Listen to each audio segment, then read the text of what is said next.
Vous savez, parler de recherche n'est pas aussi aisé qu'on puisse le croire. C'est depuis 60 ans qu'on n'a pas fait de recherche.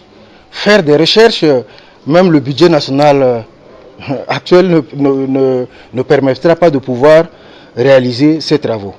Nous avons pris la décision, ce n'était pas le mois de juillet dernier, c'était l'année dernière, de repartir la République centrafricaine en région minière. Exactement comme la loi fondamentale l'a fait. Les régions minières sont adossées aux régions administratives.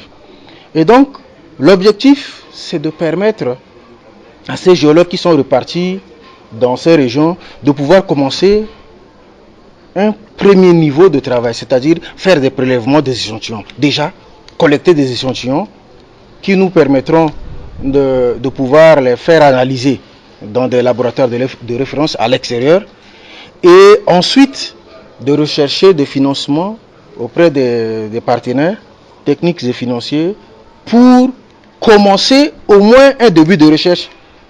Je vous assure, mener les recherches prend énormément du temps.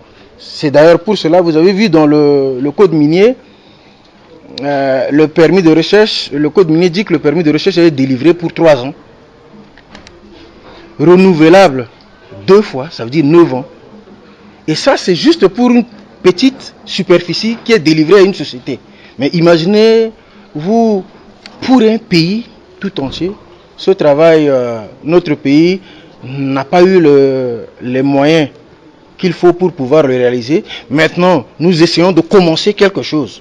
C'est ça l'objectif, de commencer quelque chose. Au moins pour des minerais stratégiques, nous voulons commencer à avoir des indices fiables et ensuite passer à un autre niveau qui nous permettra de pouvoir évaluer. Vous avez parlé de la loi sur la tokenisation.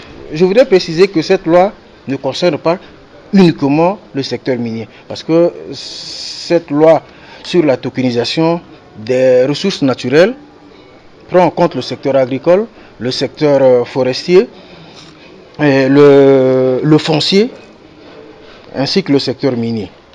Voyez-vous,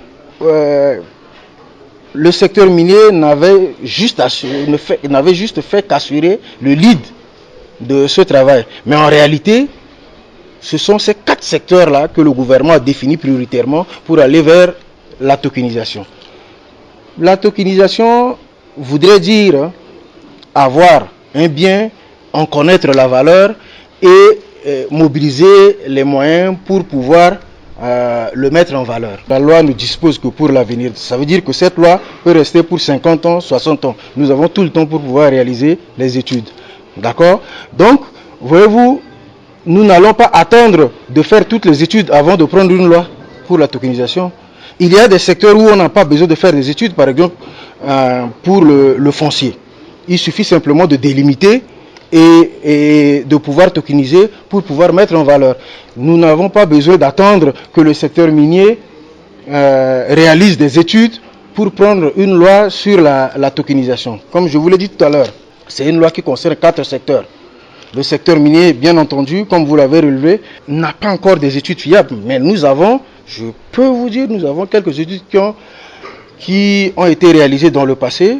Et il y a aussi quelques études que nous avons réalisées, que nous avons sous le coude, qui peuvent valablement faire l'objet d'une tokenisation. Le moment viendra où nous en parlerons.